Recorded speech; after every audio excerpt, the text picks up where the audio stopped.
사도행전 1장 26절부터 2장 13절까지 보겠습니다.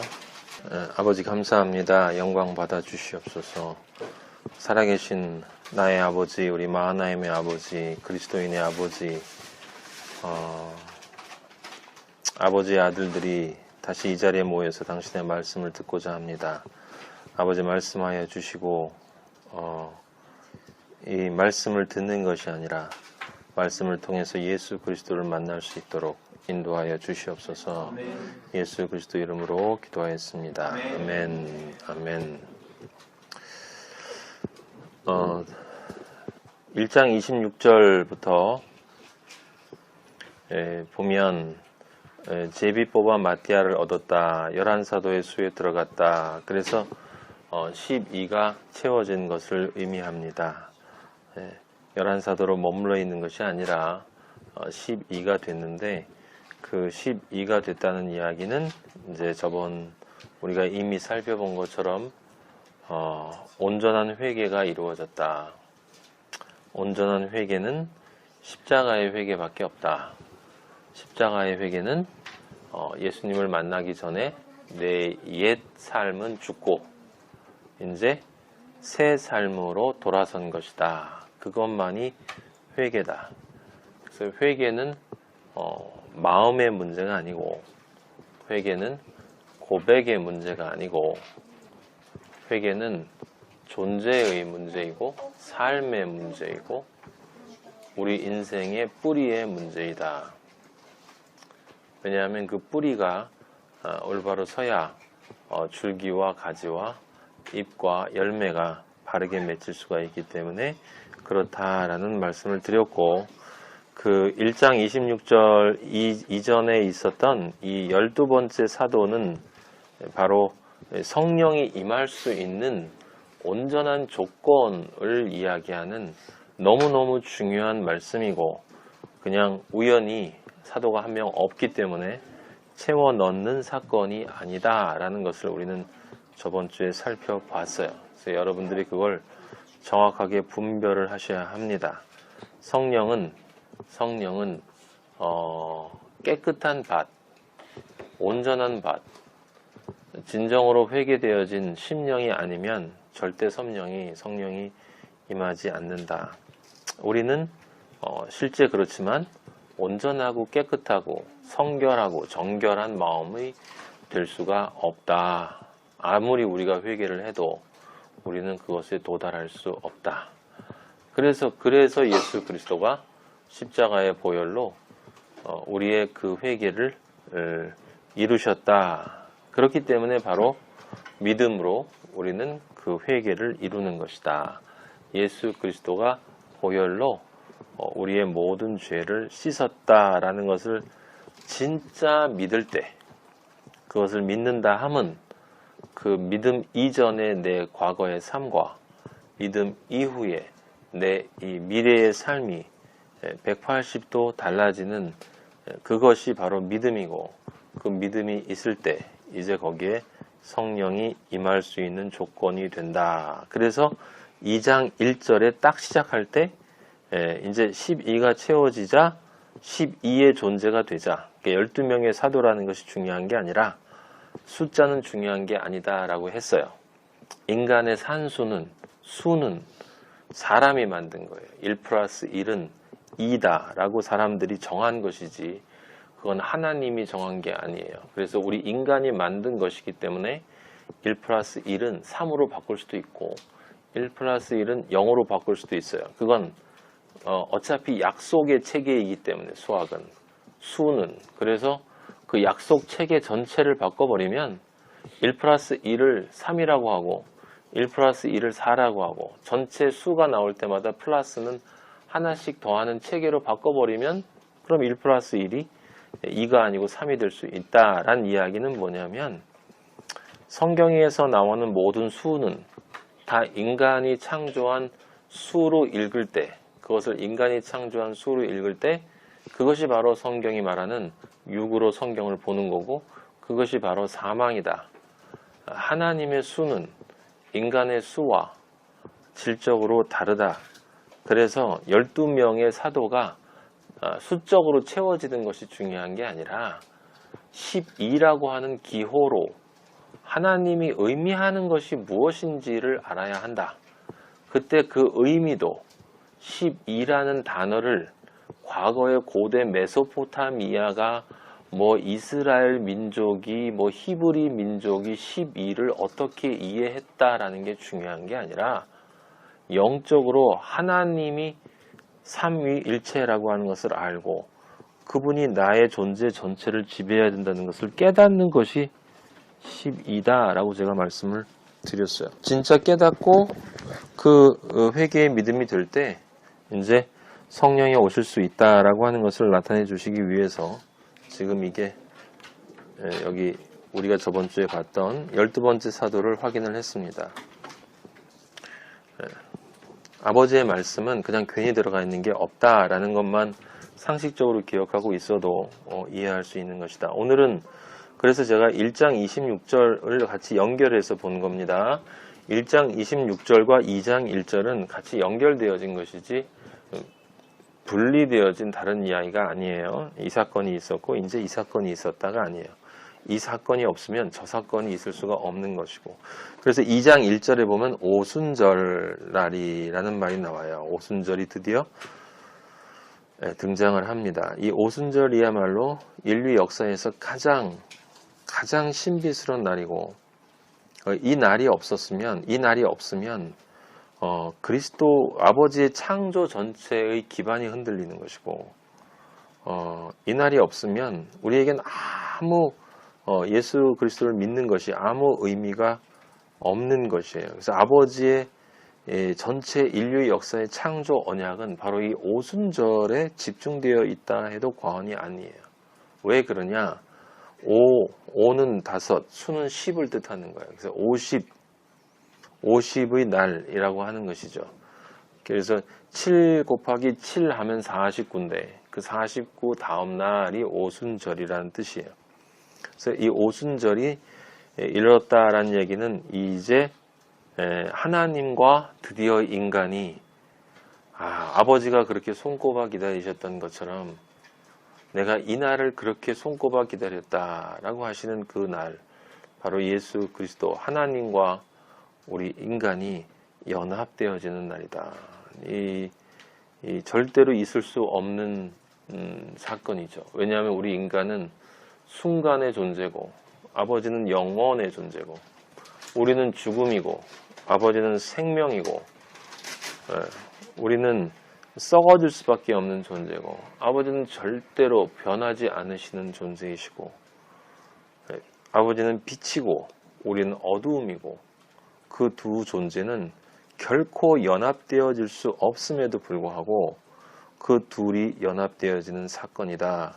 어떻게 그것이 연합되어지느냐? 방법은 하나밖에 없었다는 거죠.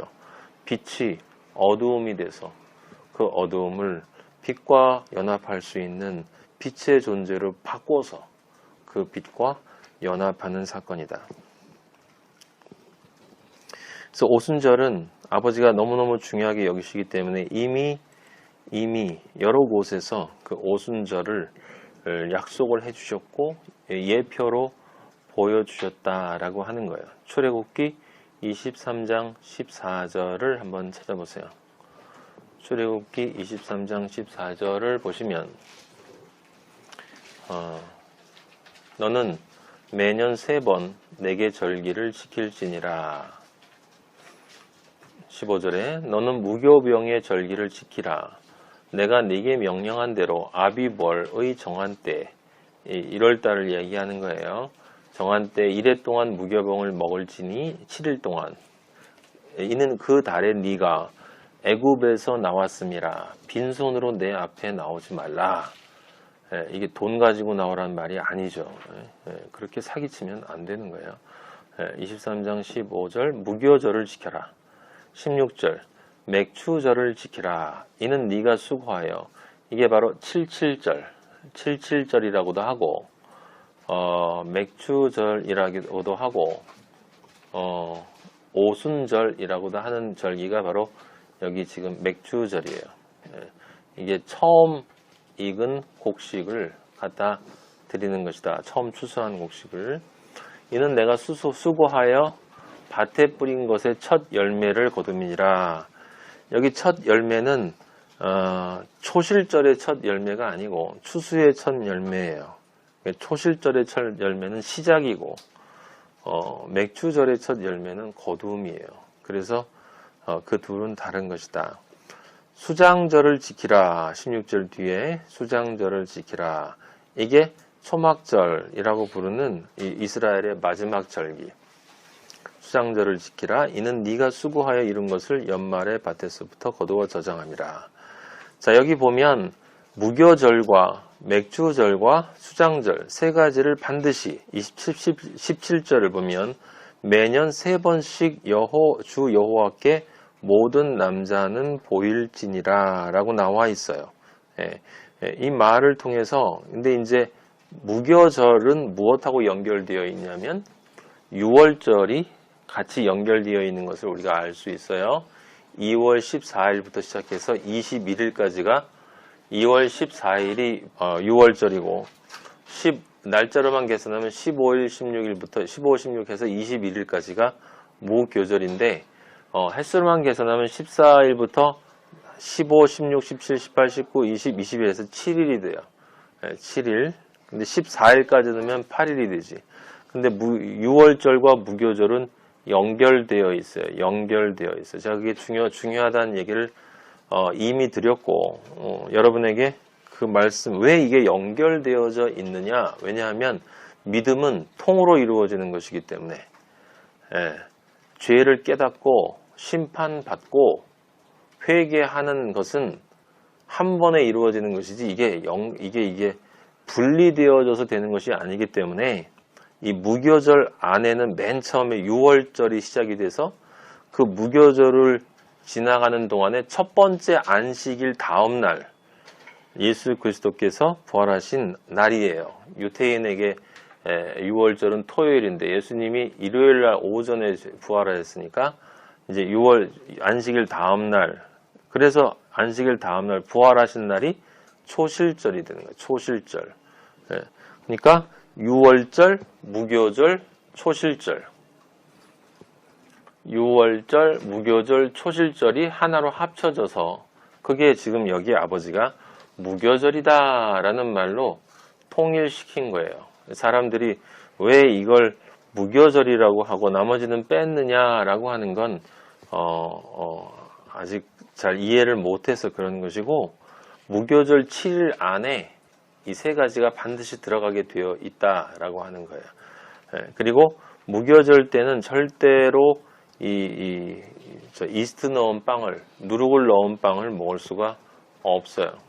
그건 이제 과거에 내가 따라갔던 그 누룩, 이 세상의 누룩은 바로 선악과를 의미하는 것이고 그것을 따라갔던 것으로부터 분리되어져야 되기 때문에 그렇게 되는 것이다.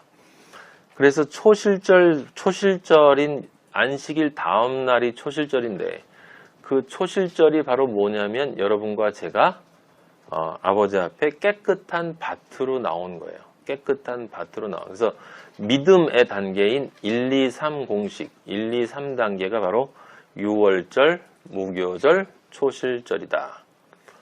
그럼 그 초실절이 된 날부터 그날까지 포함해서 50일을 따지는 날이 바로 오순절이에요. 그게 여기 지금 맥추절이라고 나온 말이 그 초실절부터 50일째 되는 날이다 라고 하는 것입니다. 그리고 그 오순절이 있으면 그게 오순절이 네 번째 단계가 되니까 그 다음에 뭐가 있어요?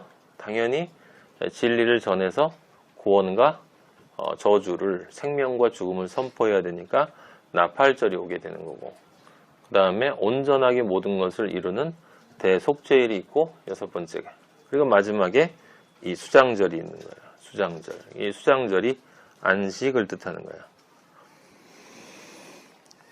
자, 이걸 세 번이라고 이야기를 했습니다. 세 번씩. 그러니까 이게 다른 말이 아니라 세 번이라는 건 둘 더하기 하나가 되는 거죠. 둘이라고 하는 건 첫 번째 하나는 뭐냐? 내 믿음대로 될지어다. 내 믿음대로가 하나고, 될지어다가 하나고, 내 믿음대로 되면 그 다음에 안식인 거예요.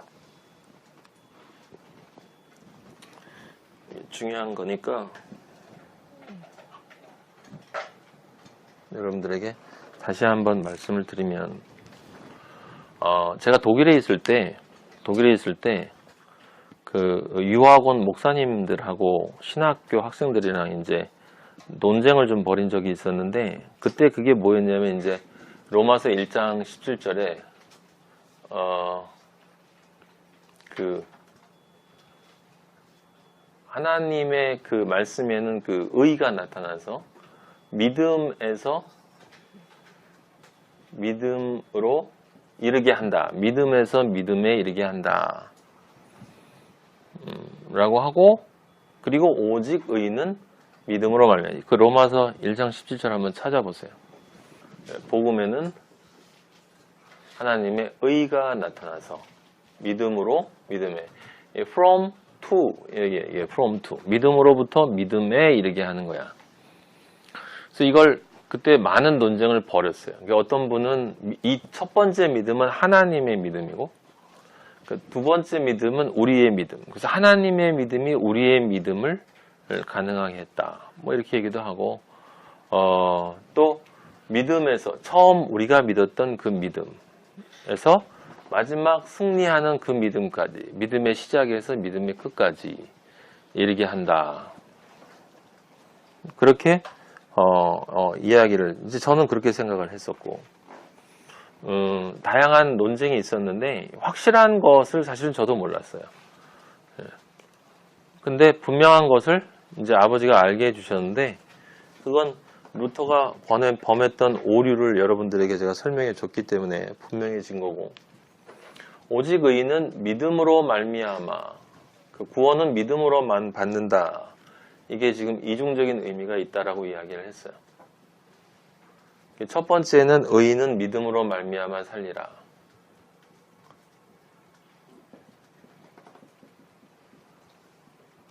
여기 첫 번째는 의인은 믿음으로만 산다. 그 맞아요. 이게 지금 우리가 지금 공부하고 있는 이 믿음의 시작이 6월절, 그리고 다음에 뭐였어요? 무교절, 초실절. 네. 그 예수 그리스도가 십자가에서 죽고 부활한 거예요. 첫 열매, 부활의 첫 열매, 첫 번째 곡식 단을 드리는 게 초실절. 여기까지가 바로 이것을 나타내는 거예요. 그 다음에 두 번째는 믿음으로 말미암아 살아난 의인은 반드시 믿음으로만 살아요.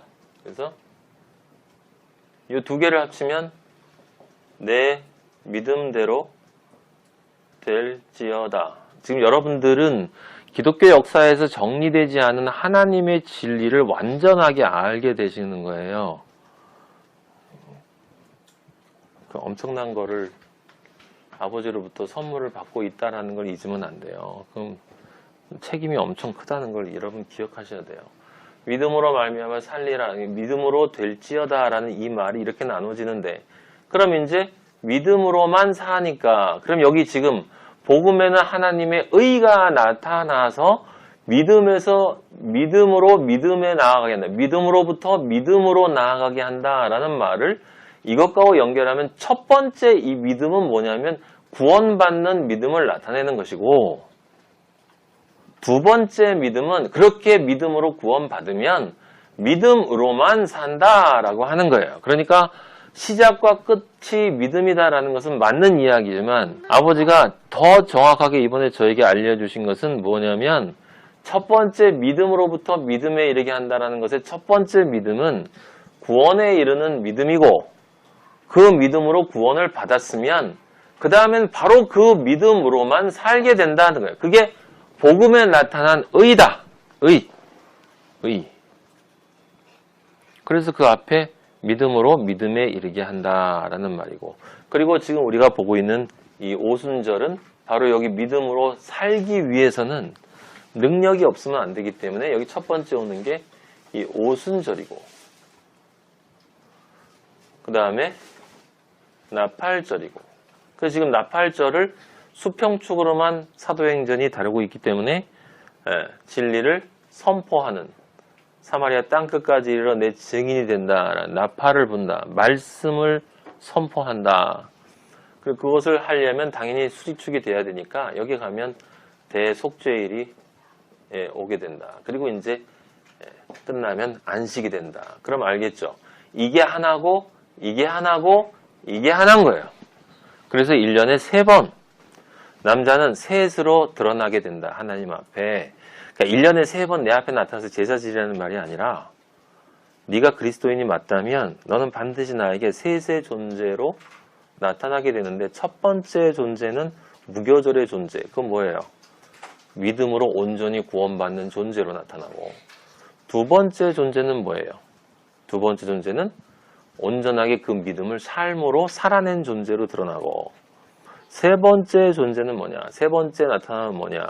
그것을 완성함으로써 이제 안식일로 나와 동행하는 존재로 나타난다. 엄청난 진리죠. 엄청난 진리예요. 여기 이제 더 이상 숨겨진 게 없어요. 로마서 1장 17절에는.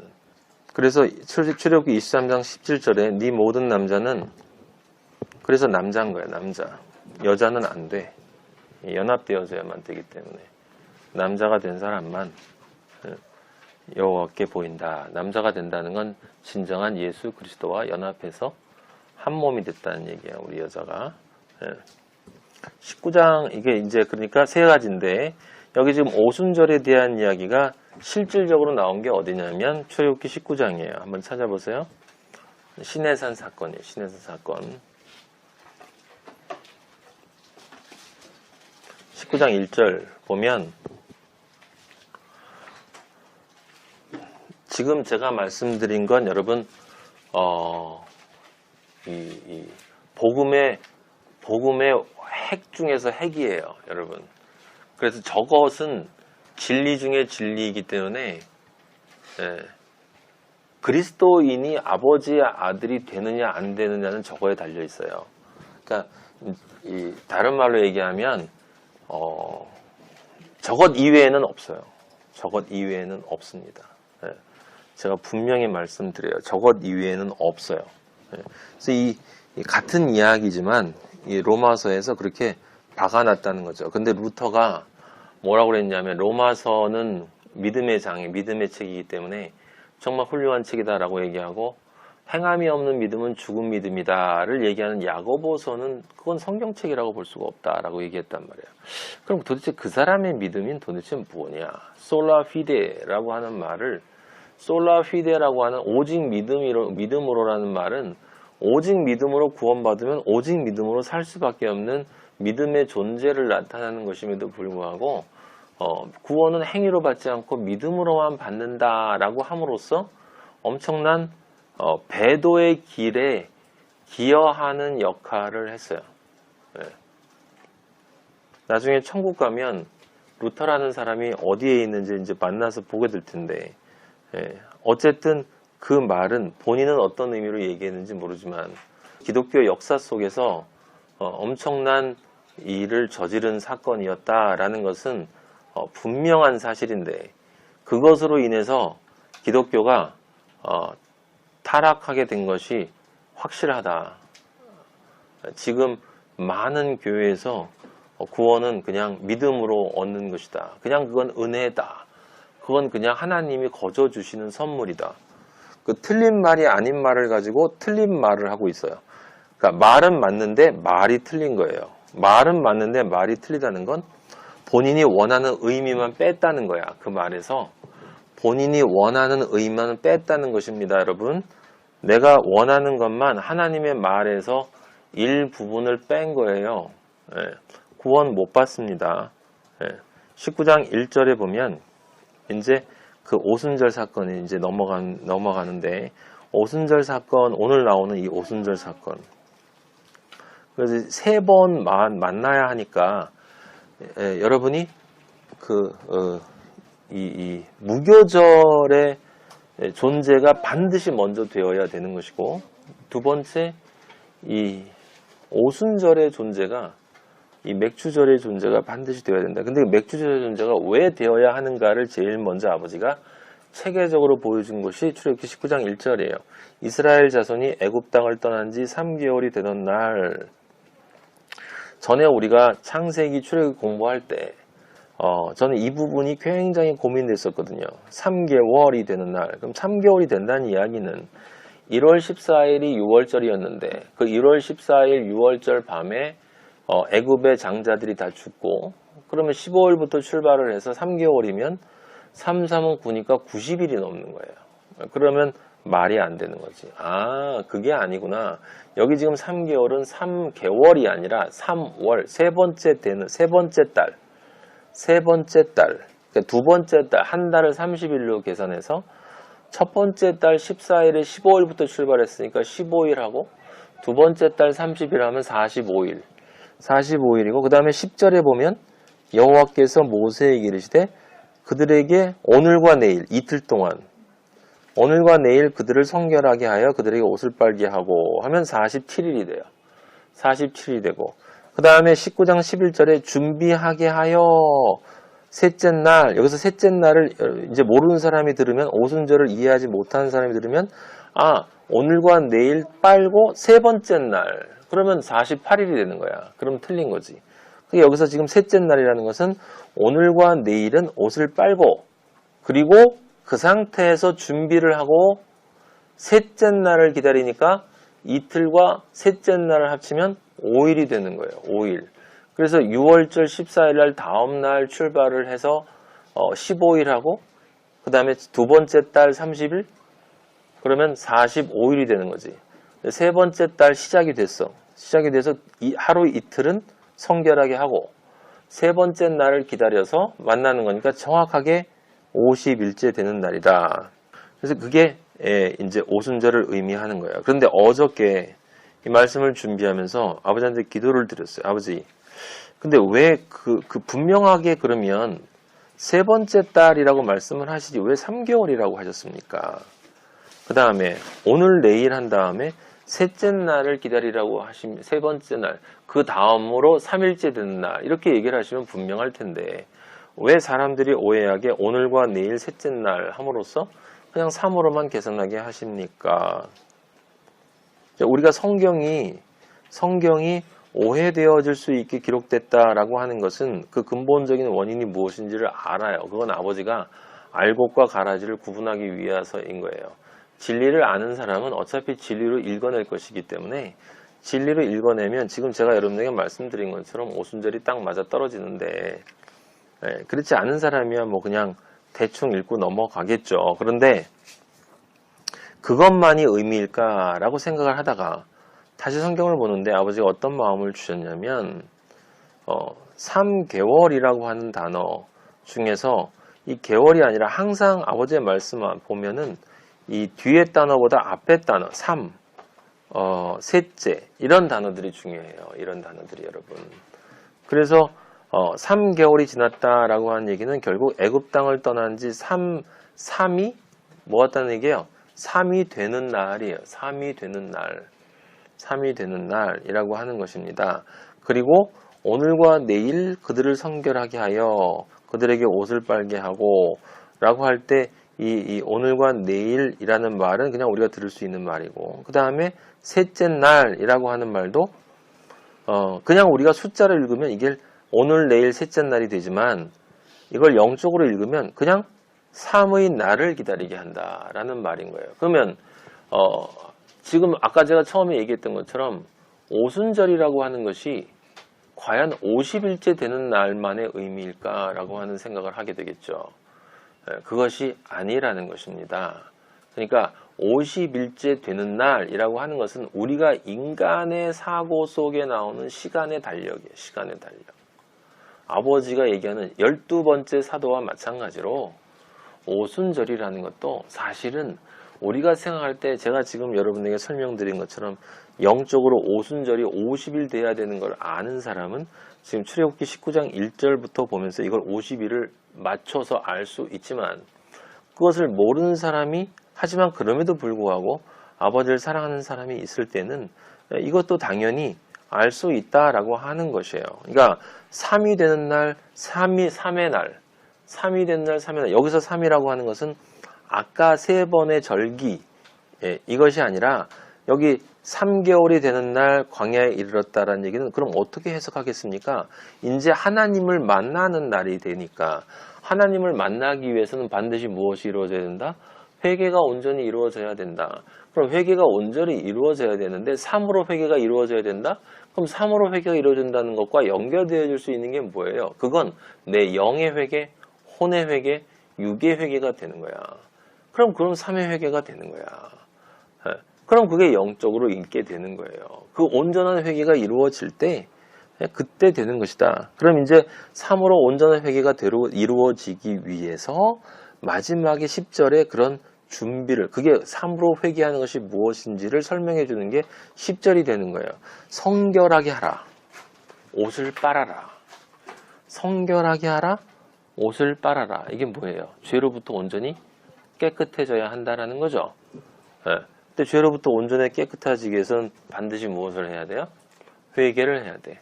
그럼 지금 19장 10절에 나와 있는 이 말은 지금 사도행전에서 어떤 것과 연결되는 거예요? 12번째 사도를 뽑아야 한다는 거예요. 12번째 사도를 뽑아야 한다는 거예요. 그 말과 이 말이 일맥상통하는 말이다라고 하는 것입니다. 그리고 그렇게 12번째 사도를 뽑으면 그러면 19장 11절에 준비하게 하여 셋째 날을 기다리게 하라는 말은 아까 처음에 영적으로 해석해서 2 더하기 3으로 5을 채우는 그것도 맞는 이야기지만 셋째 날이라는 것은 뭐겠어요? 이제 19장 10절, 그러니까 19장 1절에 3이 되는 날, 진짜 3의 회개가 일어나야 된다는 것을 깨닫고 19장 10절에 성결하게 하고 옷을 빨았다. 그런 과정을 통해서 19장 11절에 실제로 3의 회개가 이루어졌다라는 거예요. 아시겠습니까? 그래야만 그 다음에 어떤 일이 일어날 수 있다? 하나님이 이스라엘 민족에게 강림하신다. 임재하신다. 하나님이 이스라엘에게 임재하신다. 그래야만 거룩한 아버지가 우리에게 임하실 수 있다라는 것을 나타내 준다라고 하는 거죠. 그래서 여기 지금 19장 출애굽기 19장 1절에서 11절 사이에 지금 제가 3절만 여러분에게 얘기했는데 필요한 부분만 여기를 보면 이 50일이라는 것이 정확하게 나와 있지 않아요. 그죠? 정확하게 나와 있지 않죠. 그래서 신명기를 찾아보면 조금 자세하게 나와 있어요. 신명기 16장 9절. 잊어버리시면 안 돼요. 어차피 50이라고 하는 숫자는 중요한 게 아닙니다. 50이 의미하는 게 무엇인지를 생각해야 되는 거예요. 5라고 하는 단어는 늘 뭐였어요? 5는 이 세상에 내 존재에, 이 세상과 내 존재 전체에 동서남북에 구원을 주시기 위해서 자기를 버리신 예수 그리스도의 십자가를 뜻하는 거예요. 4 더하기 1이 5가 되는 거야. 그래서 그게 생명의 씨가 되는 거다. 그래서 떡 5개, 다윗이 돌 5개. 그런 거를 알 때 그 신비로운 기쁨이라는 거냐 상상할 수가 없어요, 여러분. 아버지가 그걸 깨닫게 해주실 때. 로마서 1장 17절이 풀렸을 때 제 안에 들어있었던 환희를 여러분 상상을 못할 거예요. 50이라는 것은 그러니까 예수 그리스도 십자가가 이 세상에 떨어져서 아버지가 구약에서 원하신 10계명을 온전하게 이루도록 우리를 만들어 주신다라는 걸 뜻하는 거겠죠. 영어로 성경을 읽는다는 건 그래서 늘 말씀드리는 것처럼 진리를 깨달은 사람만이 할 수 있어요. 진리를 깨달아야 그 진리에 맞춰서 성경을 읽는 거예요. 아버지가 어떤 답을 정해놓고 이걸 안 읽으면 넌 틀렸어가 아니라 성경은 영어로 해석한다는 이야기는 무슨 뜻이겠습니까? 무엇을 읽든 어디를 보든 예수 그리스도의 십자가가 보이는 사람이야. 예수 그리스도의 십자가가 읽혀지는 사람이에요. 아버지의 은혜가 보이는 사람이에요. 그게 성경을 영어로 읽는 거예요. 그게 영어로 읽는 거예요. 어떤 방법이 정해져 있는, 방법이 정해져 있어요. 그리스도인만이 영어로 읽을 수 있어요. 그래서 그 신명기 16장 9절에 보면 이렇게 쓰여 있어요. 7주를 셀지니, 거기 나와 있죠. 여기 정확하게 7주, 77, 7주를 셀지니 곡식의 낫을 대는 첫날부터 7주를 세요. 요게 그러니까 첫 열매를 나타내는 거예요. 그게 초실절을 뜻하는 거예요. 곡식의 낫을 댄다라는 얘기는 첫 단을 뗀다는 얘기고, 그게 초실절이고, 초실절이 무엇을 뜻한다? 예수 그리스도의 부활을 뜻하는 거예요. 우리가 새로운 몸이 되는 것을 뜻하는 거예요. 새로운 몸. 그래서 내 하나님 여호와 앞에 10절에 77절을 지키되 7주를 세워서 지키라 라고 얘기했어요. 근데 7주를 세워서 77절을 지키라 했으니까 얼핏 보면 49일 같잖아요. 그죠? 그걸 정확하게 아버지가 수정해 주신 곳이 레위기 23장 15절이에요. 찾아보세요. 레위기 23장 15절. 안식일 이튿날, 안식일 이튿날 그렇게 쓰여 있죠. 안식일이 뭐라고 그랬어요? 무교절에서 맞이하는 첫 번째 안식일 다음 날, 그러니까 초실절을 뜻하는 거야.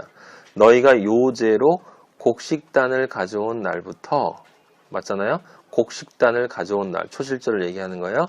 그날부터 세어서 7 안식일의 수요를 채우고 77, 49 채우고 16절 7 안식일 이튿날까지 합하여, 그러니까 50일을 계수해서 네 소재를 여호와께 드리되. 그래서 레위기 23장 15절 16절에는 정확하게 50일을 어떻게 계산하는지가 나와 있다. 다른 곳에는 조금 모호하게 나와 있지만 물론 다 알 수 있는 사람은 다 안다라고 하는 것입니다. 그러니까 초실절은 무엇을 뜻하는 거죠? 예수 그리스도께서 안식일 다음 날 부활하셨단 말이에요. 이렇게 다 정해져 있던 거예요. 아버지가 다 계획하신 것이에요. 안식일 다음 날 첫 열매로 아버지 예수 그리스도께서 부활하셨기 때문에 그 예수 그리스도를 믿는 자는 두 번째 열매들로 전부 그렇게 부활하게 된다. 그러면 예수님이 그 초실절, 부활하시는 그 날부터 포함해서 며칠을 세상에 계셨죠? 40일을 계셨어요. 40일을 계셨는데 그 40일을 계셨으니까 그 다음에 승천하셨어. 40일은 이 세상, 4의 세상에서 10을 완성해야 되는 숫자. 그래서 40이야. 40인데 그 40일을 지나서 예수님은 승천하셨고, 그 다음에 며칠을 기다렸냐? 10일을 기다린 거예요. 10일을. 10일을 기다렸다는 것은 뭐겠어요? 그 10계명의 온전의 40일을 통해서 이제 그건 40일의 광야의 세상을 통해서 10계명을 완성하는 그날, 그렇게 해석이 되는 거예요. 알았어요? 그러니까 영어로 해석하면 지금 이게 처음에 그냥 예수 그리스도께서 40이라고 하면 4와 10으로 해석이 되지만 50 그러면 40일 다음에 10이면 40일의 인생 광야를 통해서 10계명을 온전히 이루어져야 한다라고 하는 것이죠. 그런 믿음을 가지고 있을 때 그 믿음을 통해서 뭐예요? 오순절 때 마가의 다락방에서 이제 오순절이 내린다. 그러니까 이들이 감람산에서 내려와서 마가의 다락방에서 기도를 한 건 10일 된 거예요. 10일째 되는 날. 왜 10일째 되는 거예요? 그게 믿음 안에서 이런 거예요. 삶을 통해서 이루는 게 아니라 믿음 안에서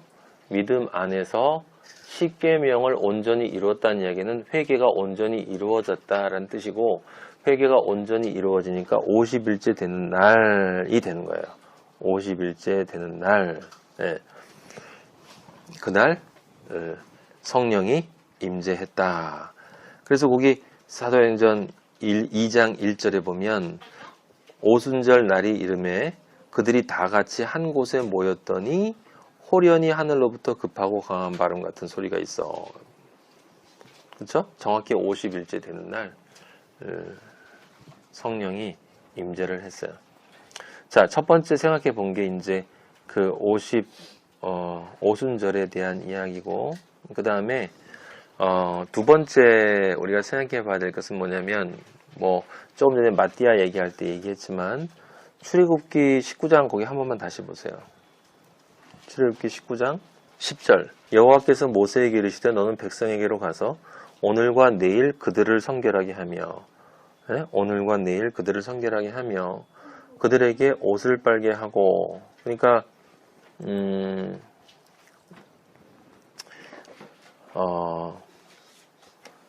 어제가 아니고 오늘과 내일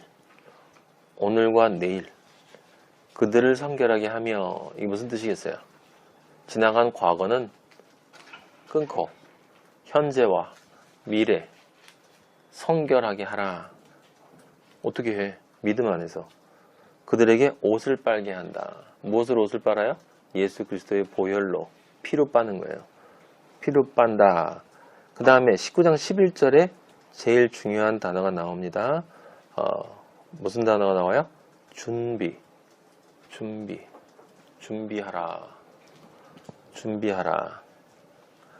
출애굽기 19장 11절. 그들에게 옷을 빨게 하고, 그 다음에 뭐라고 써있어요? 준비하게 하여 셋째 날을 기다리게 하라. 이게 준비하게 하라. 이는 셋째 날에 나 여호와가 온 백성의 목전에서 신의 산에 강림할 것이니. 여러분, 무엇을 준비하는 거냐면 하나님과 만나는 걸 준비하는 거야. 하나님과 만남을 준비하는 거야. 여러분, 그래서 회개를 통한 우리의 믿음의 고백, 의인은 믿음으로 말미암아 산다라는, 그 믿음으로 말미암아 산다라는 게 무엇이 되어야 되냐면 하나님과 만날 준비로 이해해야 되는 거예요. 준비. 근데 준비가 뭐예요? 뭐가 준비하는 거예요? 10절에 보면 그들을 성결하게 하라. 그러니까 준비는 뭐냐면 성결하게 하는 거야. 나를 성결하게 하는 거야. 그럼 성결은 뭐? 깨끗하게 하는 거야. 근데 깨끗하게 된 존재가 누구였어요? 마리아. 그래서 성결한 존재가 마리아라고 얘기되어지는 거예요. 마리아가 특정한 한 개인이 아니라 반드시 그리스도인은 마리아가 되어야 한다. 이 영적 의미를 모르니까 이 사람들이 오해하고 그럴 수 있는 건 이해하지만, 14절에 보시면, 그래서 모세가 산에서 내려와 백성에게 이르러서 백성을 성결하게 하니 그들이 자기 옷을 빨더라. 이 말도요, 여러분, 모세가 예수 그리스도를 예표한다라고 생각을 해보면, 모세가 산에서 내려와 하나님과 만난 자리에서 우리에게 내려왔다 이 말이에요. 하나님이 우리에게 내려와서 뭐 했어요? 우리를 성결하게 해줬어. 무엇으로? 십자가로. 그랬더니 그 십자가에서 흘린 피로 자기의 옷을 빨더라. 그 얘기잖아요. 그죠? 하나님과 동등한 본체신 예수 그리스도가 하나님과 함께 있는 그 자리에서 내려와서 자기를 비워 종의 형체를 가져 백성에게 이르러, 우리에게 와서, 우리 이 죽은 개만도 못했던 우리들에게 와서 우리를 성결하게 해줬어요. 어떻게? 자기 피로, 십자가로. 그랬더니 그들이 자기 옷을 빨더라. 안 빤 사람도 있고 빤 사람도 있겠죠. 우리 그리스도인은 반드시 빨아야 돼. 그래서 모세가 백성에게 이르되 준비하라. 예루살렘을 떠나지 마라.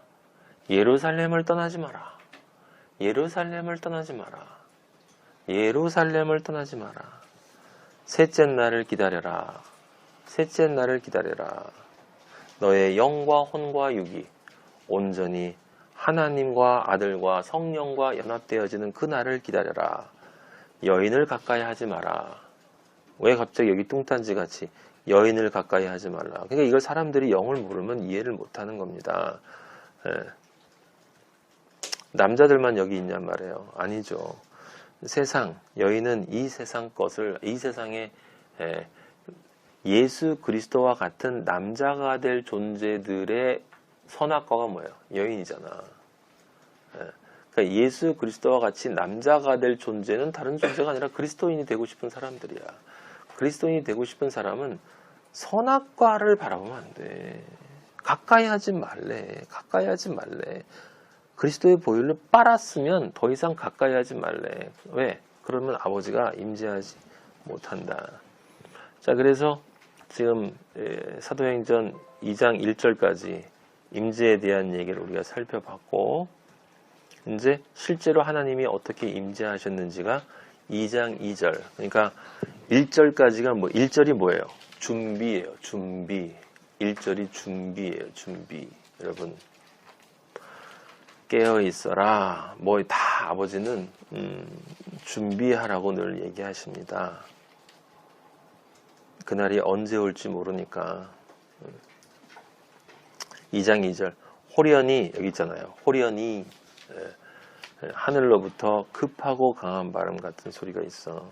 전혀 예상치 못했을 때 하늘에서부터 급하고 강한 바람 소리가 있어 그들이 앉은 온 집에 가득하며 3절 마치 불의 혀처럼 갈라지는 것들이 그들에게 보여 각 사람 위에 하나씩 임하여 있더니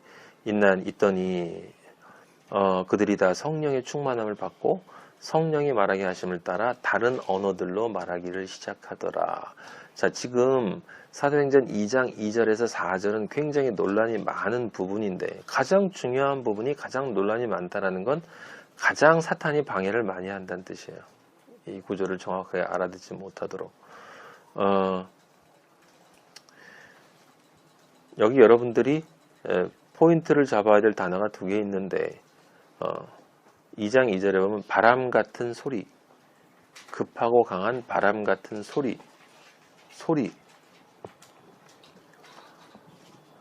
그리고 3절에 보면 불의 혀처럼 갈라지는 것들. 불의 혀처럼 갈라지는 것들. 그리고 무엇보다 중요한 표현은 여러분이 꼭 표시를 해놔야 돼요. 각 사람 위에 하나씩 임하여. 각 사람 위에 하나씩 임하여. 뭐가? 불의 혀처럼 갈라지는 것이 각 사람 위에 하나씩 임하여. 그 다음에 4절에 성령 충만, 그 다음에 성령의 말하심을 따라 받고 따라 시작하니라. 말하기 시작하니라. 받고 따라 말하기를 시작하니라. 지금 2장 2절에서 4절은 요 조금 바로 뒤에 이제 베드로가 증언하는 것처럼 요엘서의 예언이 이루어진 거예요. 요엘서. 요엘 2장 28절 한번 찾아보세요. 요엘 2장 28절. 그 후에 내가 내 영을 만민에게 부어주리니. 여기 남아있죠. 내 영을 만민에게 부어주리니. 너희 자녀들이 장래일을 말할 것이요. 너희 늙은이는 꿈을 꾸며 너희 젊은이는 이상을 볼 것이며 그때 내가 또 내 영을 남종과 여종에게 부어줄 것이며 내가 이적을 하늘과 땅에 베풀리니 곧 피와 불과 연기 기둥이라. 지금 거기 아버지의 영이 만민에게 부어진다라는 이야기는 여러분 그냥 그렇게 받아들이면 안 되고 하나님과 내가 연합하는 거예요. 하나님과 내가. 그 엄청난 사건을 그냥 마음으로 믿으면 된다는 게 말이 되겠습니까? 하나님과 내가 연합하는 일이 일어나는 건데. 자, 그러면 아까 이야기했던 그 급하고 강한 바람 같은 소리, 불의 혀, 이걸 기독교에서 많이 오해하고 있는 게 뭐냐면 이제 성령, 지금 여기 임재하는 하나님의 영과 불을 동일시하는 거예요. 동일시하는 것. 잘못 오해하고 있는 가장 심각한 오해가 성령이 불과 동일하다라고 생각을 하고 있는 것이에요. 그래서 불 같은 성령 내려주소서, 또 불을 내려주소서, 성령의 불을, 이렇게 찬송가에도 있어요. 그 성령을 불로 오해를 하는 거예요. 오해를 하는 것입니다. 그건 분명히 잘못된 거예요. 잘못된 것입니다. 이 소리와 불은 성령은 아니에요.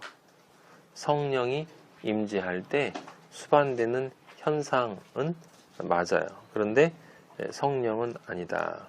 자, 그러면 우리가 이것과 정확하게 동일한 것이 어디에 있었냐면 조금 전에 출애굽기에서 그것에 대한 설명이 있었으니까 거기에 나와요. 19장 16절 찾아보세요. 출애굽기 19장 16절. 셋째 날 아침에 우레와 번개와 빽빽한 구름이 산 위에 있고 나팔 소리가 매우 크게 들리니. 그렇죠?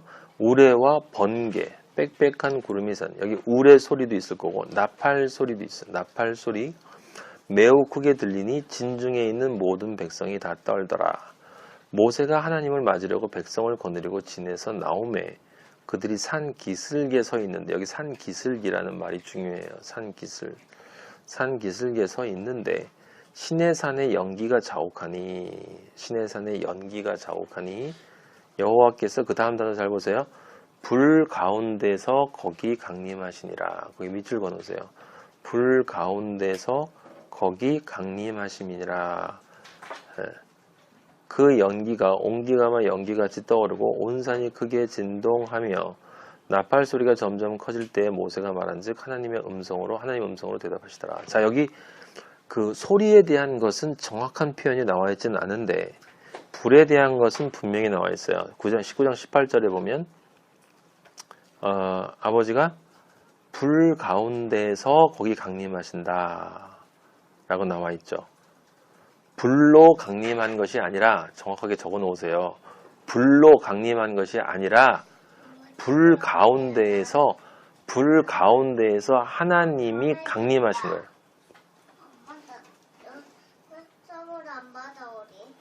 따라서 불 같은 성령이 아니라, 성령이 불이 아니라 불의 혀처럼 보이는 것들 가운데에서 성령이 임재하는 거예요.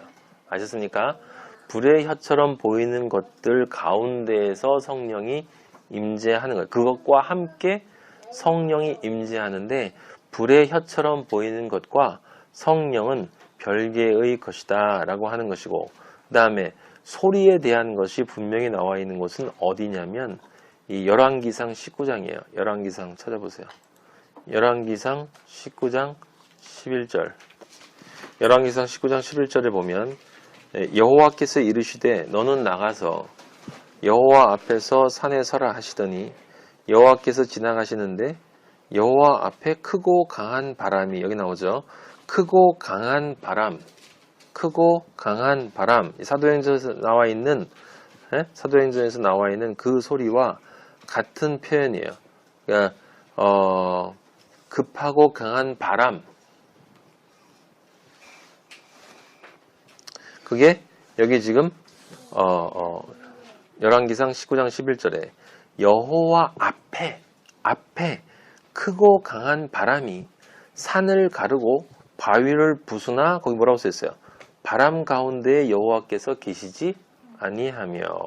지금 이게 무슨 장면이냐면 엘리야가 아합하고 이세벨, 그 이세벨로부터 이 바알 선지자들 다 죽이고 이세벨이 죽이겠다고 하니까 도망갔다가 아버지께서 가라고 해가지고 멀리 동굴 가가지고 그 동굴에서 자기 완전히 이제 끝나고 마지막 심판을 상징하는 이 부분 여기 말씀 전한 게 있으니까 여러분 찾아보세요. 이 하나님과 마지막에 만나는, 이루는 장면인데 거기에 이제 심판이 먼저 오고 하나님이 등장하는 장면이에요. 그래서 앞부분에 크고 강한 바람하고 지진 뭐 이런 것들이 나오고, 근데 거기 어떤 곳에도 하나님이 안 계시고 그것이 다 지나간 다음에 아주 세밀한 음성이 들리는데 그때 하나님의 소리가 들리는 거예요. 그게 무슨 뜻이냐면 심판이 다 끝나고 하나님이 그리스도인과 온전하게 만나서 대화한다라고 하는 것인데, 이 바람과 연관되어진 말씀을 예수님도 하셨어요. 요한복음 3장 8절에 보면 바람이 임의로 불매 네가 그 소리는 들어도 어디서 와서 어디로 가는지 알지 못하나니 성령으로 난 사람도 다 그러하니라. 자, 여기 바람이 임의로 불매 네가 그 소리는 들어도 어디서 와서 어디로 가는지 알지 못한다고 했어요. 근데 그것과 성령으로 난 사람과 같다라고 했습니다. 지금 이것은 성령이 바람이라는 것이 아니라 바람을 통해서 지금 성령으로 난 사람을 비유하는 거예요. 비유. 그러니까 지금 그 출애굽기에 나와 있는 우리가 읽었던 사도행전 이야기와는 조금 다른 것이에요. 그런데 바람이라는 단어가 있기 때문에 오해할 수 있는 소지가 있다 이 말입니다. 성령으로 난 사람이 어떤 사람이냐? 예수님의 말씀의 요지는 그거예요. 너희가 바람이 임의로 부는데 바람은 눈에 보이지 않잖아. 그런데 바람이 휘잉 하고 지나가는 소리는 들리지. 그럼 바람이 분 거니 안 분 거니? 분 겁니다. 그 얘기는 너희가 감각적으로 확인이 되지 않지 성령이 온 것이 눈에 보이니 안 보이지. 하지만 소리는 들려. 소리는 들린다는 건 무슨 뜻이냐면 성령으로 변한 사람은 실제 그 소리가 들리는 것처럼 어디서 성령이 와서 어디서 그 사람에게 들어갔는지는 알 수 없지만 그 사람에게서 반드시 성령이 들어간 증거가 나타난다라는 뜻이에요. 아시겠습니까? 바람이 불어도 보이지 않지만 소리는 들린다라고 하는 말은 성령이 임재하는 것을 우리가 볼 수는 없어도 소리가 들리는 것과 마찬가지로 분명한 증거가 성령을 받은 사람에게는 있다라고 하는 거예요. 그러니까 지금 여기서 예수님이 얘기하시는 이 바람은 사도행전에서 나오는 바람하고는 다른 바람이에요. 같은 바람이 아니야. 사도행전은 무슨 바람이냐면 심판의 바람이에요. 심판의 바람. 심판의 바람. 심판을 상징하는 거예요. 근데 이제 이거를 많이 이게 요한복음에 있는 말이나 그리고 열왕기상 아까 우리가 읽었던 그런 말들을 인용을 해가지고 어떤 사람들은 이게 양극단이 있어요. 한쪽은 불같은 성령을 받아야 된다. 그래서 아주 엄청 시끄럽게 성령 내어달라고 막 불같은 성령 뜨겁게 해달라고 막 이러는 사람들이 있고, 다른 한편으로는 성령은 세밀하게 일하시는 분이야. 그렇게 무식하게 떠드는 게 아니야. 지진 다 끝나고 세밀한 소리로 하나님이 나타나셨어. 그러니까 성령은 미세한 바람과 같아. 예수님 얘기를 그런 식으로 또 이해를 해가지고, 그래서 예수님 믿는 거는 그렇게 촌스럽게 막 떠들고 막 이러는 게 아니라 뭔가 고상하고 부드럽고 섬세하고 뭔가 이쁜 거야. 조용히 이렇게 얌전하게 기도하고 성실하게 신앙생활하고 그러면 그게 성령이 임재한 거야. 뭐 이렇게 막 난리를 떨고 그러면 안 돼. 라고 대부분의 기독교인들이 생각해요. 그죠? 이렇게 생각하는 사람이 한 부류고 이렇게 생각하는 사람들이 한 부류예요. 둘 다 아니죠. 둘 다 아니에요. 무슨 뜻이냐면 불과 바람은 성령을 뜻하는 것은 분명히 아니지만 예수 그리스도의 말씀에서 본 것처럼 성령이 있는 존재는 반드시 그 성령이 있다는 것에 대한 증거가 그를 통해 드러난다라고 하는 사실이에요. 반드시 변화가 있다. 왜? 하나님과 하나가 됐는데. 하나님. 그 허접한 무당들도 강신한 다음에는 별의별 능력을 다 발휘하는데, 하나님과 하나가 된 존재가 예나 지금이나 큰 차이가 없다 그러면 그게 그 미세하게 오는 것이기 때문에 큰 변화가 있는 게 아니야. 그냥 이렇게 조금씩 이렇게 그렇게 자기를 핑계하려고 하는 사람들이 있어요. 또 대부분이 또 그러니까 또 손님들은 잡아야 되겠고 그러니까 이렇게 괜찮습니다. 성령은 그렇게 뜨거운 게 아니고 미세하게 조금씩 이렇게 힘을 내시고 노력하시면 또 이미 오신 거예요. 다 알아서 하실 테니까 그냥 이렇게 잘 다니시기만 하면 됩니다. 참 훌륭하세요. 아주 귀하세요. 아주 잘 믿고 계신 거예요, 지금.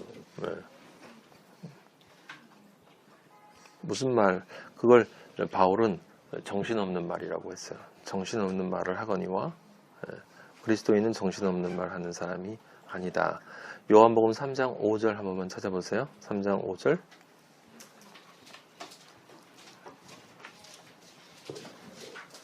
예수께서 대답하시되 진실로 진실로 너에게 이르노니 사람이 물과 성령으로 나지 아니하면 물 세례를 반드시 받아야 하고, 이 말은 무슨 뜻이에요? 12번째 사도로 완성이 되어야 된다는 거예요. 회개가 완전히 완성이 되야 된다. 십자가에서 죽고 부활해야 된다는 거예요. 여러분, 물이라는 말이 그 뜻이에요, 여러분. 물이라는 말이 그 뜻입니다.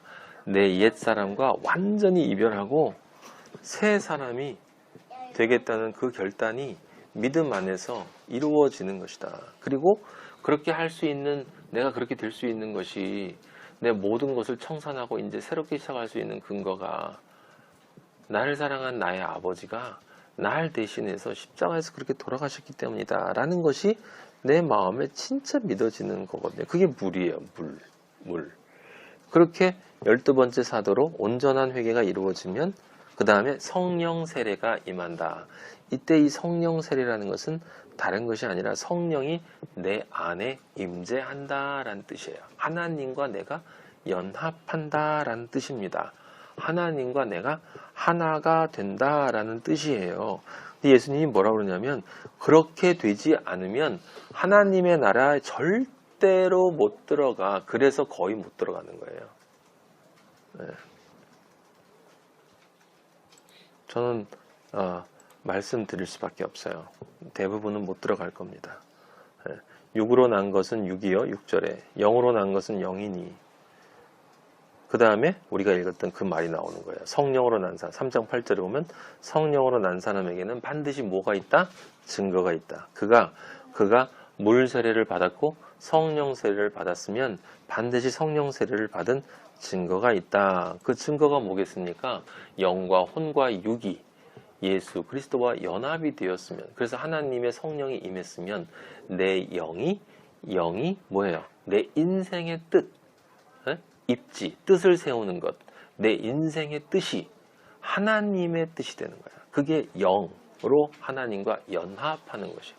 하나님으로 영과 연합하는 것. 하나님의 뜻이 나의 뜻이 되는 것.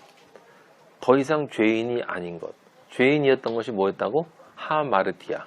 관역을 잘못 쏘았던 인생.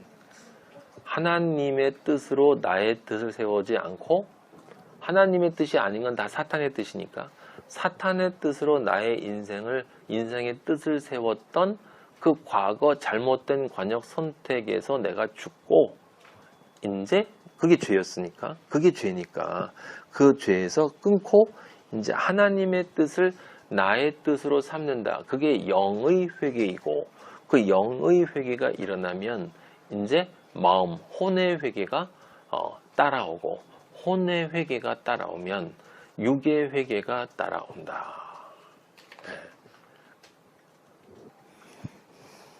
그게 회개. 그리고 성령 세례인 거죠. 회개만 따라오는 게 아니라 하나님의 뜻대로 살겠다라는 이제 결심이 내 안에 실제로 일어나는 거예요.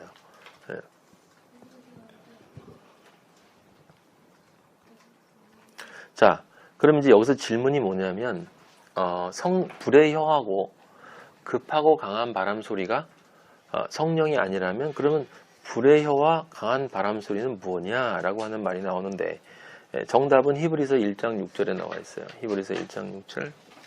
또 그가 마다들을 이끌어 세상에 다시 들어오게 하실 때, 우리 예수 그리스도가 이제 재림하실 때가 되겠죠. 하나님의 모든 천사들은 그에게 경배할지어다 말씀하시며 1장 7절. 이게 제일 중요한 자리예요, 여러분. 천사들에 관하여서 그는 그의 천사들을 뭐로? 바람으로. 그의 사역자들 뭐로? 불꽃으로. 여기 사역자들이 뭐? 천사들. 그리고 하나님이 부리는 종들. 왜 종들도 사역자들일까? 왜냐하면 우리도 심판하기 때문에. 우리도 심판하는 거예요. 우리의 말, 우리의 진리. 지금 저로부터 떨어지는 이 말씀이 여러분처럼 믿는 자들에게는 생명의 말씀이 되지만 이 말씀을 혹시라도 우연히 듣는 누군가가 받아들이지 않으면 그렇기 때문에 바로 심판의 말이 되는 거예요. 그래서 불꽃. 그러니까 여기 지금 사역자들, 천사들을 나타내. 천사들을 바람으로 삼고 천사들을 불꽃으로 삼는다. 그러면 불의 혀처럼 보이는 것은 무엇이 움직이는 것이냐? 천사들이 움직이는 것이다.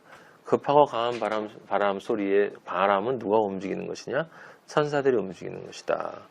이게 시편 104편 2절에 나와 있습니다. 주께서 옷을 입은 같이 빛을 입으시며 하늘을 휘장같이 치시며 물에 자기 누각에 들보를 얹으시며 3절 구름으로 자기 수레를 삼으시고 바람 날개로 다니시며 그 다음에 104편 4절 바람을 자기 사신으로 삼으시고 근데 바람이 아까 위에 뭐였어요? 히브리 1장 7절에 천사들 그러니까 천사들을 자기 사신으로 삼으시고 불꽃도 천사들 자기 사역자를 삼으시며 그래서 아버지가 나타나실 때 아버지가 운행하실 때는 항상 누가 동행해요? 천사들이 동행하는 거예요. 천사들이. 엄밀히 말하면 하나님 아버지가 우리에게 나타나실 때 구약에서 보면 아브라함이 하나님 아버지를 만날 때 실제로 만나는 건 누구였어요? 천사들을 만났어요. 모세가 그 가시나무 떨기에서 그 불꽃 가운데 불꽃이 가시나무를 태우지 않는다. 거기서 하나님의 소리가 들렸죠. 그 불꽃이 뭐겠어요? 바로 천사들을 뜻하는 거예요. 그래서 그 천사들이 하나님과 항상 함께 동행하신다. 라고 하는 것이고 이사야서 6장 6절 찾아보세요. 이사야서 6장 6절 그때 그 스랍 중에 하나가 부젓가락으로 제단에서 잡은 바 핀 숯을 손에 가지고 내게로 와서 이게 유명한 구절이죠. 이사야에게 이제 이사야의 입술을 정하게 하는 장면이에요. 내게로 날아왔다. 그래 이사야에게 숯을 시뻘건 숯을 가지고 와서 입술을 태우는 거예요. 여기서 중요한 건 스랍, 천사를 나타내는 그 스랍은 천사를 뜻하는 거예요. 근데 스랍이란 용어 자체가 무슨 뜻이냐면 타는 존재란 뜻이에요. 탄다라는 의미가 그 안에 들어가 있어요. 그러니까 불의 의미가 들어가 있다고. 스랍이라는 말 속에 태운다라는 불의 의미가 들어가 있어요. 그러니까 성령이 임재하시는 사도행전 2장에서 나온 성령이 임재하실 때 누가 동행을 한 거냐면 천사들, 능력의 천사들이 함께 동행을 한 것이고 그러면 이스라엘 민족을 하나님이 천사들을 통해서 지키셨단 말이 되겠죠. 낮에는 구름기둥, 밤에는 불기둥. 낮에는 구름기둥, 밤에는 불기둥. 그 구름기둥이라는 것이 무엇을 뜻하는 게겠어요? 천사들이 거기서 움직임을 통해서 그 누구도 이스라엘 민족에게 접근하지 못하도록 막아주는 역할을 하는 것이고 불기둥도 추위나 그 어떤 것도 이스라엘을 해치지 못하도록 지켜준다. 그래서 예수 그리스도도 우리 여러분마다 각각 천사가 있는데 그 천사가 늘 매일 아버지를 뵙는다 이렇게 얘기를 했단 말이에요. 그래서 여러분들한테 전에 제가 말씀드렸는데 저에게도 늘 천사들이 따라다닌다 라고 말씀을 드렸어요. 믿음으로 그 천사들이 저를 지켜주고 있는 것을 알고 있고 우리 요엘이 다해도 여러 번 지켜준 것을 경험을 한 적이 있습니다.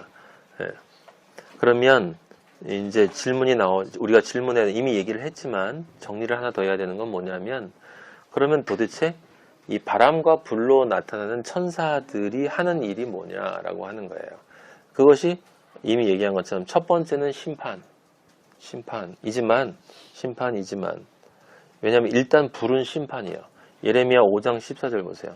예레미야 5장 14절 너의 입에 있는 나의 말이 불이 되게 한다라는 말이 나와요.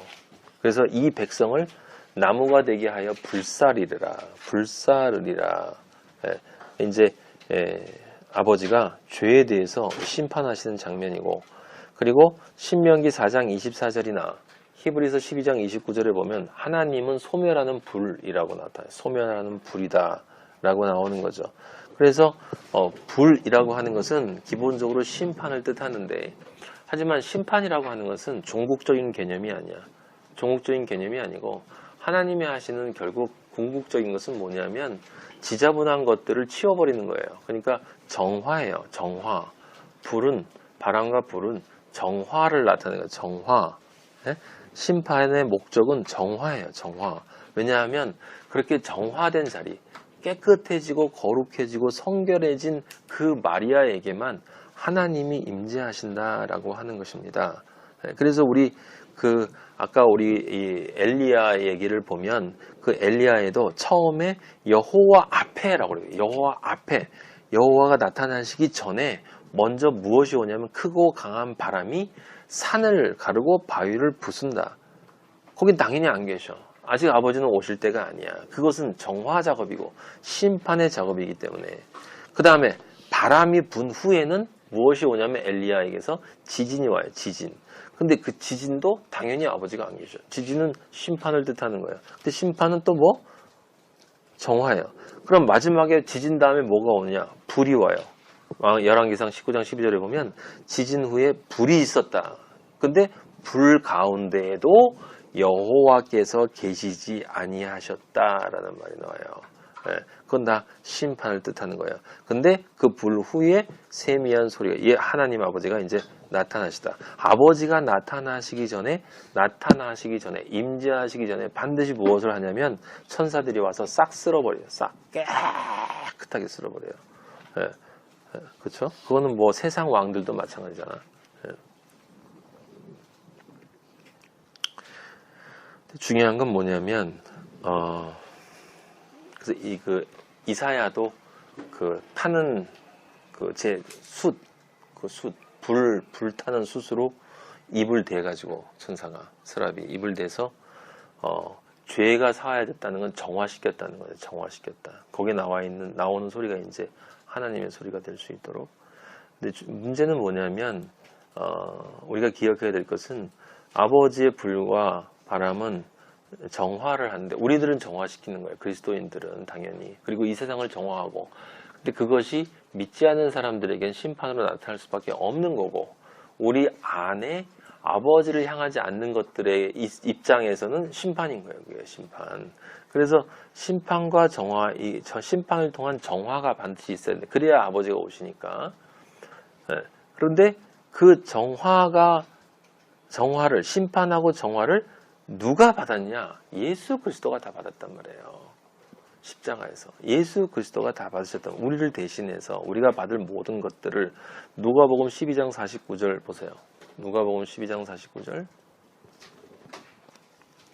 내가 불을 땅에 던지러 왔노니 이 불이 이미 붙었으면 내가 무엇을 원하리요?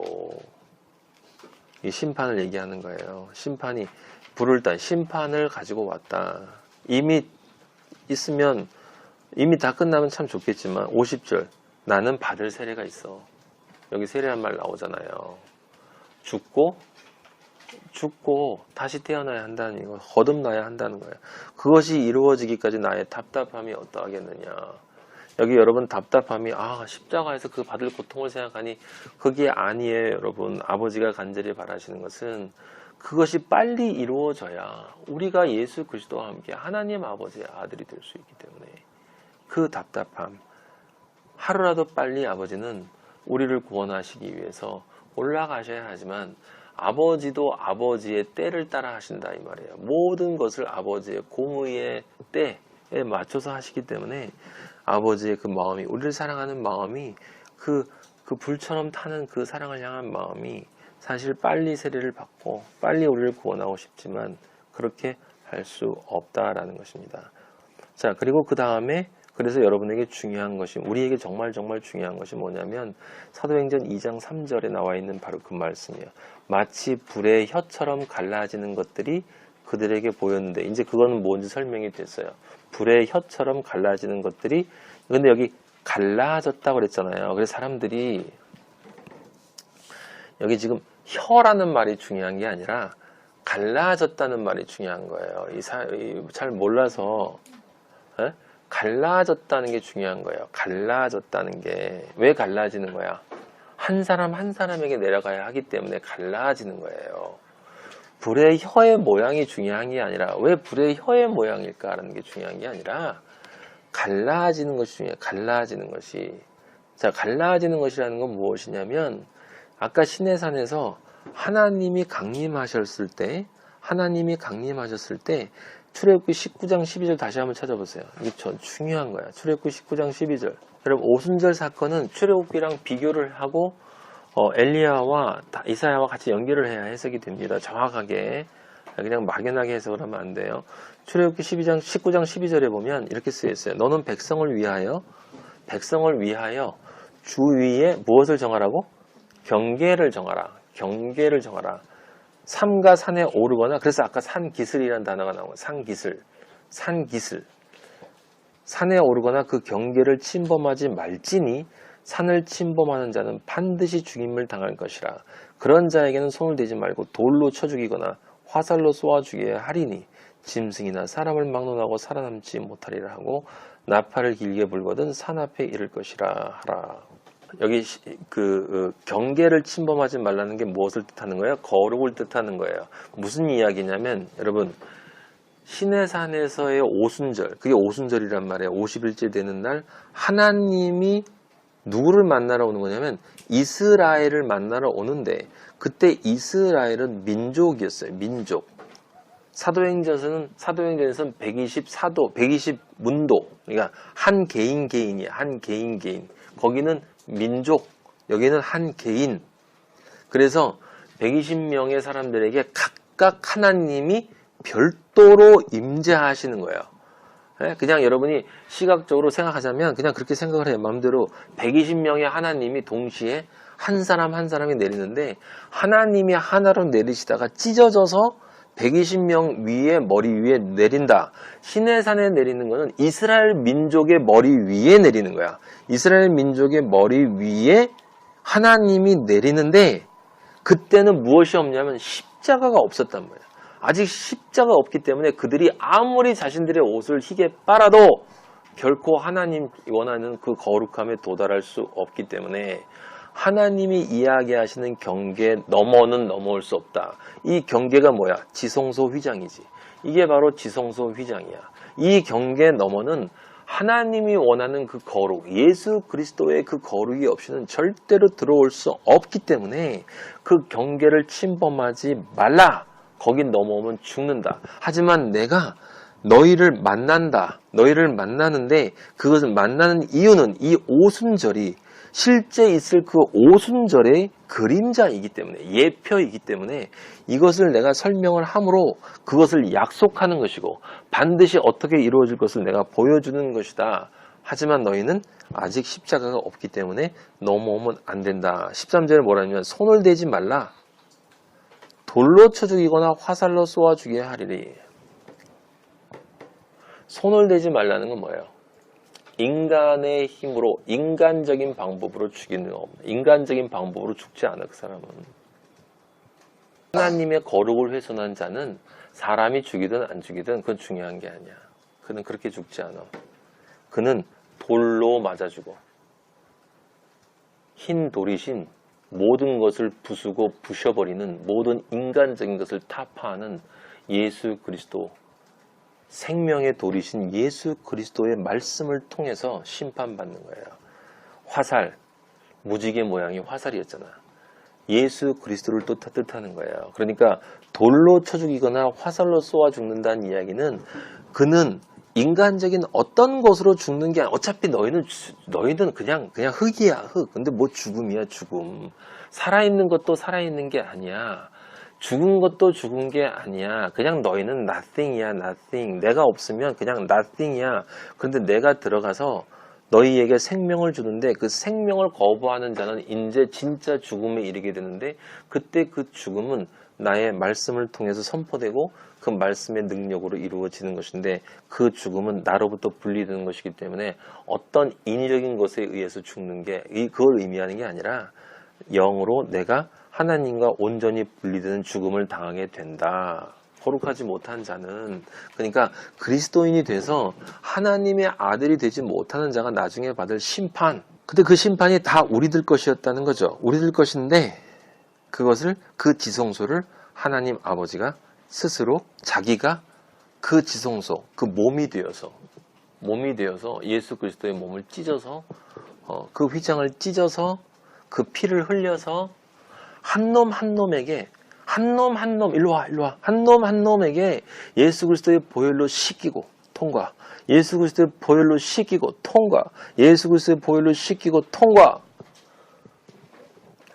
그 통과하는 작업을 하시고 그것이 온전하게 이루어졌다라고 하는 것을 아버지가 확인하시는 작업이 심판의 불로 가서 온전하게 정리한 것을 확인하고 아버지께서 그 불 가운데에서 아버지가 임재하시는 거예요. 임재. 그러니까 거룩한 존재가 아니고서는 그 가운데에서는 그것을 그대로 받으면 죽을 수밖에 없는 거예요. 죽을 수밖에 없다는 건 믿음이 아니기 때문에 결국은 죽음으로 갈 수밖에 없다라고 하는 것을 뜻하는 것입니다. 실제로 예수 그리스도의 십자가가 없었으면 여기 시내산에 얘기하는 것처럼 우리는 하나님 아버지를 가까이 할 수도 없을 뿐더러 하나님의 아들이 된다라는 건 상상도 할 수가 없는 일이지요. 근데 그 십자가가 있었기 때문에, 그러니까 시내산 하나님의 강림과 오순절 성령 임재를 여러분의 그 차이를 그냥 이건 성령 이런 게 아니라 똑같은 하나님이 임재하는 거예요. 하나님이 임재하는 것인데 그 하나님이 임재할 때 반드시 아버지가 원하는 성결이 있어야 된다. 그 아버지가 원하는 성결은 아버지의 피가 아니고선 절대로 씻기지 않는다. 아버지의 피가 아니고선 절대로 되지 않는다라고 하는 거예요. 그래서 그 피로 씻는다.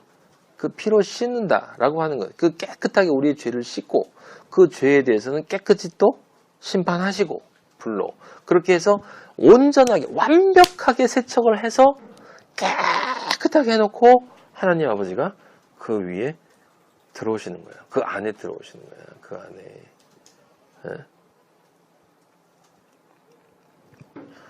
그러니까 내가 저 아버지, 제가 하나님 아버지를 저의 아버지로 이제 받아들이고 제가 이제 아버지를 나의 아버지로 믿는 존재가 되겠습니다.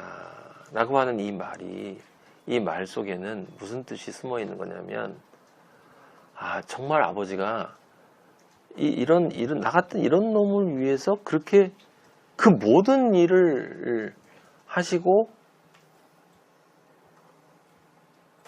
그 깨끗함을 만들어내시기 위해서 당신 스스로 그렇게 찢고 흘리고 그 정말 인간적으로 얘기하면 그 모든 난리를 다 떨어야만 하나님이 스스로 그렇게 달리시고 이렇게 흘리시고 하셔야만 제가 깨끗해지는 것이다. 그런데 그것을 당신이 진짜로 하셨고 하겠다고 해놓고 대충 한 것도 아니고 진짜로 하시고 다 이루었다.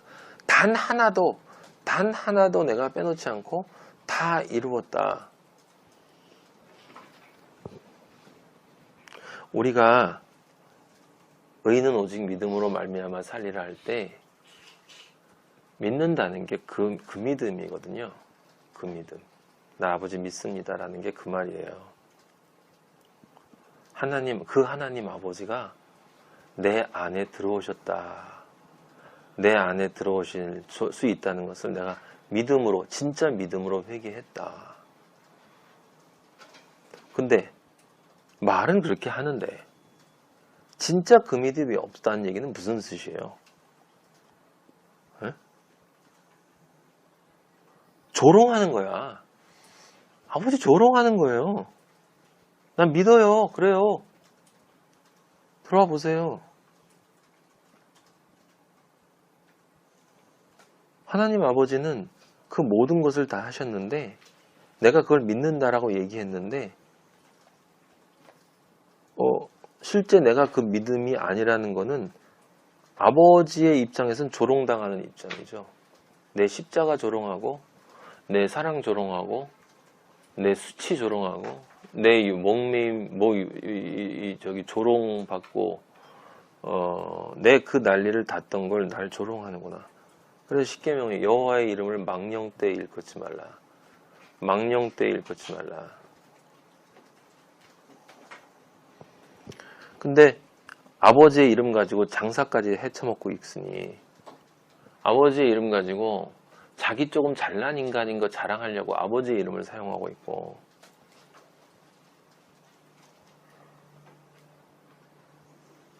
그 잠깐 있다가 할 그 몸이 원하는 그거 조금 얻어보려고 아버지의 이름을 부르고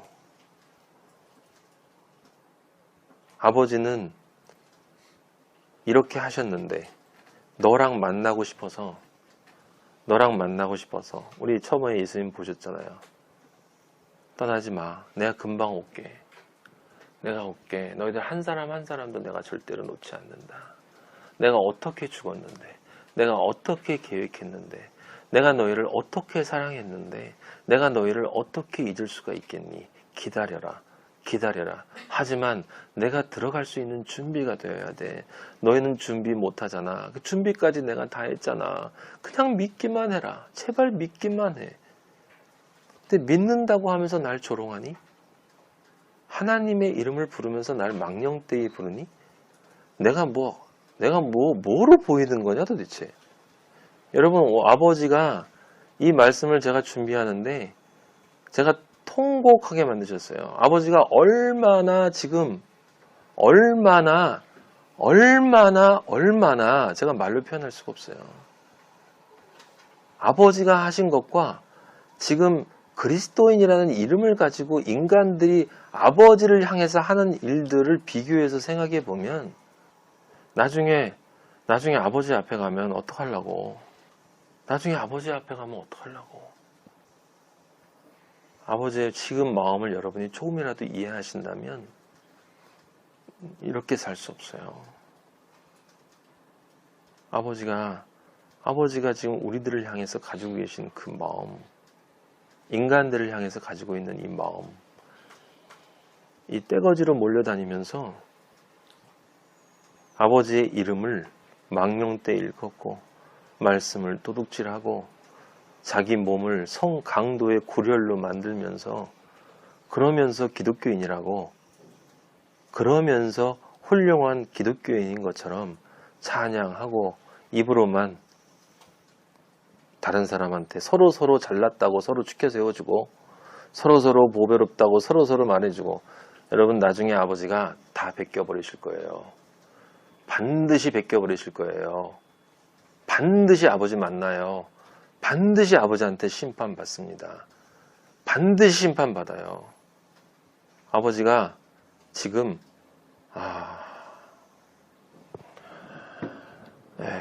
오늘 낮에 설거지 하다가 제가 기도를 하는데 아버지가 이 마음을 주셨어요. 너무너무 통탄하시고 있는 마음을 느낄 수가 있었습니다. 도대체 나를 믿는 놈이었구나. 나를 믿는 놈이었구나.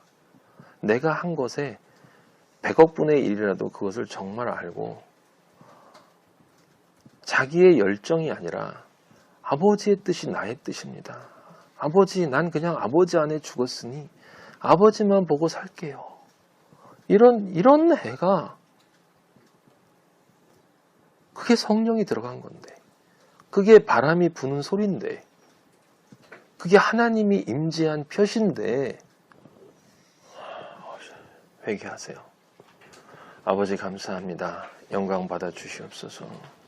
아버지요, 아버지가 우리에게 무엇을 해주셨는데, 아버지가 어떻게 우리를 사랑하셨는데, 아버지가 어떻게 십자가에 달리셨는데, 아버지가 우리를 얼마나 그리워하시고 우리를 얼마나 사랑하셔서 우리를 어떻게 아버지가 구원해 주시고 어떻게 아버지가 여기까지 오게 만드셨는데, 아버지여, 아버지의 이름을 부르며 아버지의 이름을 찬송하고 아버지를 주라고 이야기하며 아버지여, 아버지여, 자기 의만 세우고 자기 것만 챙기고, 아버지여, 자기 잘난 맛에 살고 자기 혼자 착한 척하고 자기밖에 모르는 삶을 다른 사람들과 서로 자기들끼리 가식적으로 보여주며, 아버지여, 아버지여, 아버지로 장사하고 아버지로 강도의 구례를 만들며 아버지여, 십자가를 조롱하는 인간들을 아버지 용서하여 주시옵소서. 아버지여, 어리석어서 그러오니, 아버지 십자가의 사랑을 몰라서 그러고 있사오니, 아버지 불쌍한 영혼들입니다. 용서하여 주시옵소서.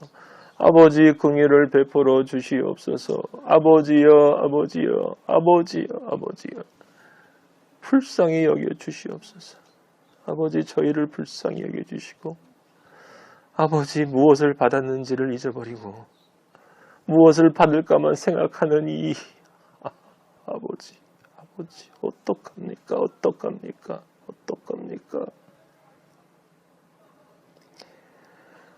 용서하여 주시옵소서. 아버지여, 용서하여 주시옵소서. 진정 성령으로 거듭나게 하여 주시옵소서. 아버지여, 아버지여, 성령이 주는 자유를 누릴 수 있도록 아버지 허락하여 주시옵소서. 각자가 자기의 자리에서 아버지여, 우리가 모여 있을 때 무슨 소용이 있습니까? 아버지여, 제발 각자가 자기 있는 그 자리에서, 자기 방에서, 자기 자리에서, 자기의 삶 속에서 아버지와 교제하고 아버지와 만나는 삶을 살 수 있도록 아버지, 우리 마하나임 축복하여 주시옵소서. 아버지, 그렇게 하지 않으면 어떡하겠습니까? 아버지 만날 날이 다가오는데 아버지여, 우리는 아직도 100만 년, 1000만 년 뒤에 아버지 만날 것처럼 살고 있습니다. 아버지여, 믿지 않는 자는 그렇다고 하더라도 아버지여, 그들도 용서해 주시고, 믿는다고 하면서 주여 주여만 부르고 있는데 그것조차도 모르고 아버지여, 자기가 잘 믿고 있다고 착각 속에 빠져 살고 있는 진짜 불쌍한 사람들, 아버지여, 장님인데 장님인 줄 모르고 있사오니 어떻게 하면 좋습니까? 아버지, 몇십 년을 살 거라고 저러고 있는지, 아버지여, 수많은 사람들이 일요일 날이면 아버지 수없이 교회로 몰려가서 아버지께 예배드린다고 하는데 도대체 누구를 예배하고 누구를 만나고 무엇을 기도하고 무엇을 예배하고 오는 것인지 아버지여, 불쌍히 여겨 주시옵소서. 아버지, 저희 마하나임들은 그리스도인으로 존재하게 하여 주시옵소서. 그리스도인이 되고 싶습니다. 아버지, 그리스도인이 되고 싶습니다. 다른 어떤 것도 바라지 않습니다. 아버지, 그리스도인만 되고 싶습니다. 아버지의 아들이 되고 싶습니다. 다른 것 원하지 않습니다. 아버지, 제발 저희들 불쌍히 여겨주시고 부족한 믿음 채워주시고 잘못된 믿음 고쳐주시고 아버지여, 죽은 자들 이렇게 세우시고 아버지, 쓰러진 자들 다시 붙잡아 이렇게 세워주시며 아버지, 삐뚤어진 아버지 믿음 펴주시옵소서. 아버지 도와주시옵소서. 그래서 우리 모두 다 아버지의 아들들로 우리들만은 아버지와 하나님만은 다른 사람 생각하지 않고 어떻게 하면 아버지 마음 기쁘게 해드릴까? 아버지, 우리가 무슨 일을 하는 것이 아니라 온전히 아버지의 마음과 하나 되는, 아버지의 뜻과 하나 되는 그 마음, 그 영의 그 존재가 아버지가 가장 기뻐하시는 것이라는 것, 나머지는 그것이 있으면 자연스럽게 따라올 수밖에 없음을 아버지 정말 저희들 한 사람 한 사람 깨닫게 하여 주시옵소서. 감사드립니다. 아버지, 우리 마하나임 사랑해 주시니 감사하고 우리 마하나임 통해서 부족하지만 저희들의 삶을 통해 아버지 그리스도 예수의 보혈로 덮으셔서 아버지께서 홀로 영광 받아 주시옵소서. 예수 그리스도 이름으로 기도하였습니다. 아멘. 하늘에 계신 우리 아버지, 이름이 거룩히 여김을 받으시오며 나라의 없으며 뜻이 하늘에서 이루어진 것 같이 땅에서도 이루어지이다. 오늘날 우리에게 일용할 양식을 주옵시고 우리가 우리에게 죄 지은 자를 사하여 준 것 같이 우리 죄를 사하여 주옵시고 우리를 시험에 들지 말게 하옵시며 다만 악에서 구하옵소서. 나라와 권세와 영광이 아버지께 영원히 있사옵나이다. 아멘.